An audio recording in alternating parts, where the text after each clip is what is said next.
두 번째 문제로 넘어가 보겠습니다. 만나보시죠. 네, 오늘 코스닥이 유독 강했던 이유 2번 문제 통해 살펴볼 텐데요. 어떤 섹터가 준비되어 있을지 바로 확인해 보도록 하겠습니다.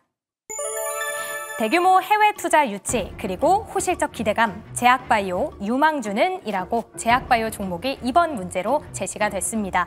이 전일 장 마감 이후에 HLB그룹의 글로벌 펀드사로부터 대규모 투자 유치 소식이 들려왔습니다. 이에 따라서 오늘 아침부터 HLB 관련주들 일제히 급등하는 모습이 보여졌는데요. 여기에 더해서 SK바이오사이언스 역시도 전일 장 마감 이후에 흑자 전환 등 실적 개선세를 보이자 투심이 자극되는 모습이었습니다. 게다가 이제 학회에 대한 모멘텀도 연일 이어지고 있는데요. ADC부터 비만, 면역 항암학회에 대한 모멘텀 쭉 이어지면서 관련 플랫폼 기업에 대한 집중이 더욱더 거세지고 있는 모습입니다. 그렇다고 대형주들만 오르는 것 아닌가라는 시선 속에서 테마성 종목들도 일제히 올랐는데요. 오늘의 경우에는 최근 전국의 독감 환자 전년비 3배 이상 급증했다라는 소식 전해지면서 독감 관련주들까지 급등세를 보였던 모습이었습니다.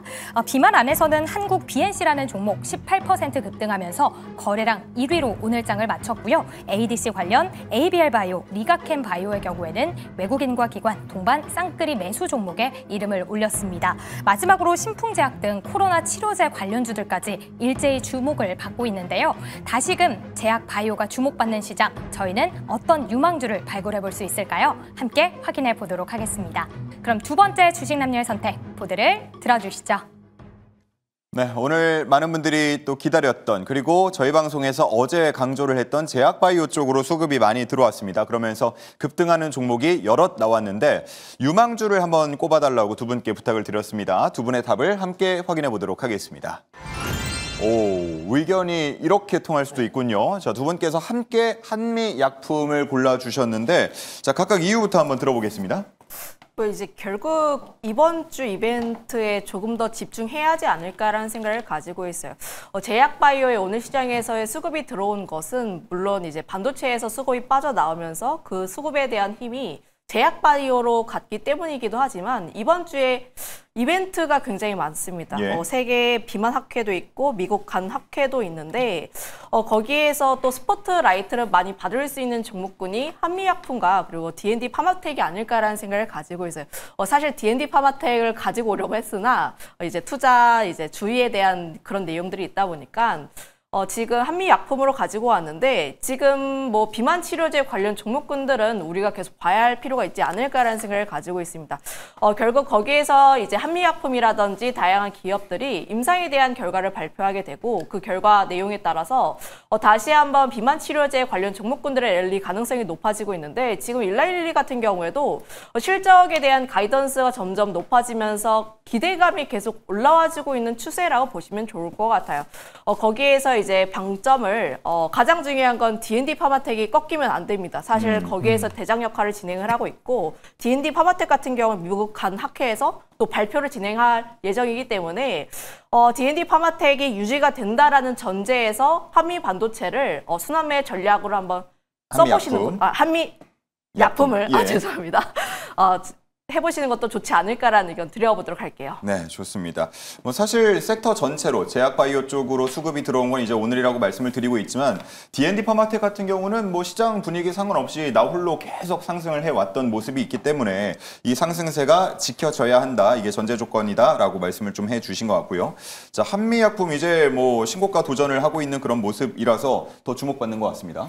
그렇습니다. 제가 지금 뭐 살짝 수정을 하긴 했는데 한미약품 설명 잘 해주셔서 예. 인벤티지까지 같이 좀 풀어드려 보도록 하겠습니다. 좋습니다. 사실 일단 오늘 비만약 시장에 대한 움직임들이 오랜만에 나왔기 때문에 이제 다시 한번 제약바이오 시장, 특히나 이 비만약 시장이 좀 더 부각되는 거 아닐까 하고 기대하시는 분들 많으실 것 같아요. 그럼 저는 그분들한테 말씀드리고 싶은 게 그렇다라고 좀 말씀드려야 될 것 같은데 앞서 일정에 대한 부분들은 말씀해 주셨기 때문에 한미약품에 대한 내용들을 조금 더 들여다보자라 그러면 일단 한미약품이 갖고 있는 부분들에 대한 모멘텀이 너무 좋아요. 일단 치료제에 대한 부분들, 뭐 시장에서 최근에 이야기 나왔던 것 중에 한미약품이 가지고 있는 경우에는 이 주요 치료제를 연내 허가를 내고 내년 하반기에 상용화시키겠다라고 이야기하다 보니까 진짜 우리나라 국내 비만약이 일단 시장에 나올 수 있는 이 시장의 기대감이 좀 더 빨리 다가오고 있다는 점에서 모멘텀이 오늘 또 발생을 했고요.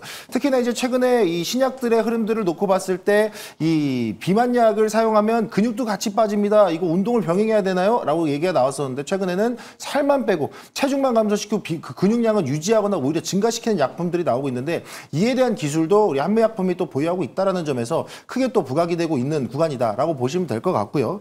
어쨌든 이런 시장들의 흐름들을 좀 뒷받침해 주는 것도 이 비만약 시장에 대한 성장세도 2030년에 290조 원, 원래 시장 예상치가 140조 원대였거든요. 근데 그 2배에 준하는 정도의 시장 이 성장이 가능할 거라고 보고 있다 보니까 우리 K 비만약에 대한 기대감까지도 이 한미약품을 통해서 먼저 나오고 있는 거 아닌가라고 좀 생각이 들고요. 자, 그러면 지금 이제 치료제에 대한 이야기를 꺼냈으면은 인벤티지랩을 소개해 드리려고 하는 이유는 인벤티지랩 같은 경우에는 장기 지속형 비만 치료제에 대한 모멘텀이 상당히 강하죠.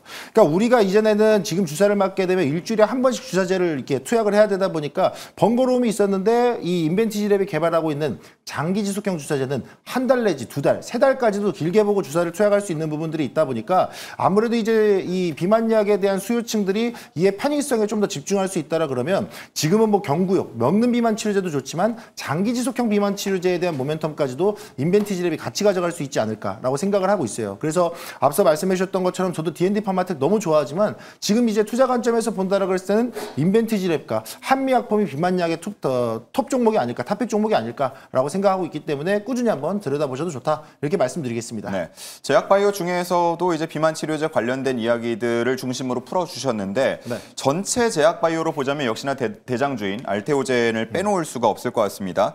오늘 이제 직전 9월 고점과 비슷한 거래량이 실리면서 오늘 돌파하는 모습을 보였고 그런데 이제 애프터마켓에서 좀 제약바이오도 일시적으로 빠지는 모습들을 보여주기도 했습니다. 지금은 살짝 다시 올라오는 모습이긴 한데 제약바이오의 이 가져가는 수급, 지속성은 어떻게 보시는지요?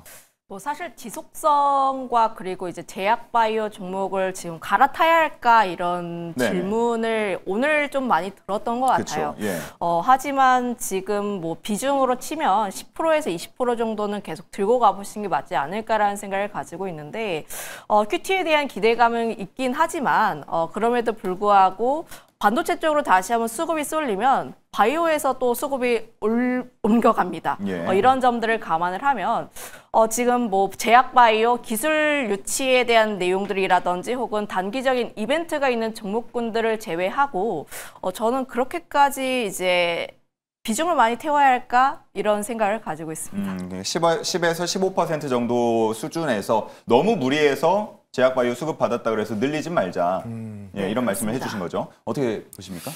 저는 지금 입장에서는요. 과감하게 말씀드리자 그러면 반도체와 제약바이오 두 개 놓고 본다고 했을 때 저는 비중 절반 과감하게 제약바이오로 옮겨도 좋다.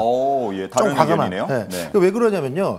지금 우리가 시장에서 기대할 수 있는 건 하나밖에 없어요. 코스피와 코스닥에 키 맞출 수 있느냐 차이거든요. 그러니까 코스피 시장과 코스닥 시장의 격차가 역대 최고치로 벌어져 있는 상황이다 보니까 언제나 그렇듯 시장은 키 맞추기가 나오게 되어 있어요. 왜? 이 시장은 시장 참여자들의 심리로 만들어지는 거기 때문이거든요. 그럼 지금 입장에서 코스닥 시장을 주로 이루고 있는 제약바이오와 2차전지 관련 종목들이 반등을 하기 위해서 코스피와 시장에서 이 키 맞추기를 하기 위해서는 당연히 제약바이오 관련 종목들이 수급이 들어와야 되는 구간이고요. 특히나 이제 외국인들이 우리 시장을 많이 좌지우지하잖아요. 그 외국인들이 주도하는 우리 한국 K 증시의 흐름을 놓고 봤을 때는 최근에 코스닥 시장의 순매수세가 생각보다 상당히 크게 들어오고 있어요.